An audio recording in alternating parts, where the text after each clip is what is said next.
তোমাদের ঈমান বাঁচানোর জন্য কাশটিয়ে নূহ হিসেবে আলে রাসূল 16 শহর জামিয়া দিয়েছেন।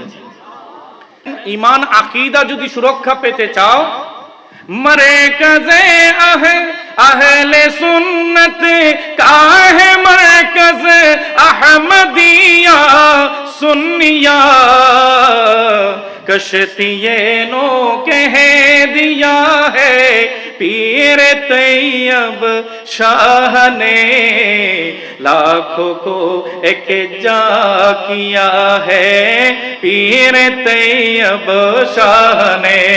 बड़ा করে বলি মারহাবা। বলছি ঈমান কাকে বলে, আকীদা কাকে বলে, ইসলাম কাকে বলে, আমল কাকে বলে, যদি তোমরা শিখতে চাও, জানতে চাও, আহলে সুন্নাত ওয়াল জামাতের কেন্দ্র মারকাজ হিসেবে তৈয়ব শাহ 16 শহর জামিয়াকে পরিচয় করিয়ে দিয়েছেন। বলেছেন এই জামিয়া ফিতনার সমুদ্রে তোমাদের জন্য নূহ আলাইহিস সালামের কিস্তি হয়ে যাবে। অনেককে দেখবে, অনেকে অনেক সুরত নিয়ে, অনেক পোশাক পরিচ্ছদ নিয়ে, অনেক বেশভূষা নিয়ে, আলখাল্লা, জুব্বা, টুপি, পাগড়ি, অনেক উন্নত দামি দামি কাপড় চোপড় নিয়ে, উন্নত মানের সাউন্ড সিস্টেমের সামনে, ক্যামেরার সামনে বসে বসে তোমাদেরকে দ্বীন শেখাতে আসবে, আর কৌশলে তোমাদের ঈমান নষ্ট করে চলে যাবে, তোমাদেরকে ঈমান হারা করে চলে যাবে। খবরদার, খবরদার।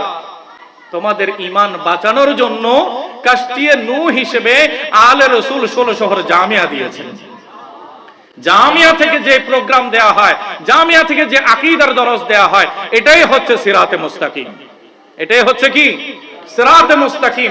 আলে রাসূল আমাদেরকে সেটার সাথে পরিচয় করিয়ে দিয়েছেন। সবাই বলি মারহাবা।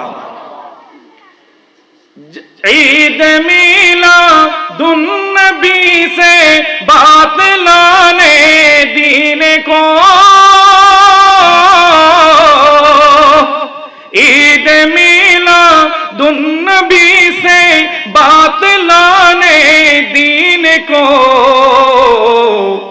खाक में दफना दिया है पीर तैयब शाह ने लाखों को एक जा किया है पीर तैयब शाह ने। বড় করে বলে মারহাবা। আলে রাসূল আমাদেরকে ঈদ মিলাদুন নবীর জশ্নে জুলুস দান করেছেন, সারা বছরের সকল ষড়যন্ত্র নস্যাৎ করে দিয়ে ওই একদিনে বাতিল ফিরকার জানাজা বের হয়ে যায়। এটা বড় করে বলুন সুবহানাল্লাহ। এখন গাউসিয়া কমিটিতে আসলে বান্দা প্রথমে নবীকে চিনতে পারে। কাকে চিনতে পারে? নবীকে চিনতে পারে, নবীর আখলাক, নবীর সুন্নাহগুলো জানতে পারে। গাউসিয়া কমিটিতে যখন আসে বান্দার সাথে নবীর আওলাদের সাথে সম্পর্ক হয়ে যায়, নবীর আওলাদের সাথে সম্পর্ক হয়ে যায়। গাউসিয়া কমিটিতে আসলে বান্দা বেনামাজি থেকে নামাজি হয়ে যায়। একটু বড় করে বলে সুবহানাল্লাহ। গাউসিয়া কমিটির ভাইরা যারা এখানে আছেন, অনেক নওজওয়ান আছে, লক্ষ লক্ষ নওজওয়ান এই সংগঠনের সদস্য।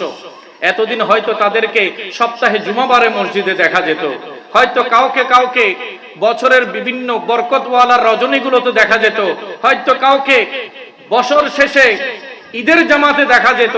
কিন্তু আলহামদুলিল্লাহ আলে রাসূলের যখন নজর পড়ে গেছে, তখন বান্দার পুরো জীবনটাই পরিবর্তন হয়ে গেছে।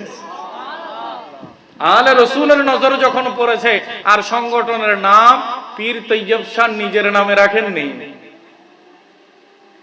নিজের আব্বাজানের নামে রাখেননি, সংগঠনের নাম দিয়েছেন গৌসে পাকের নামে।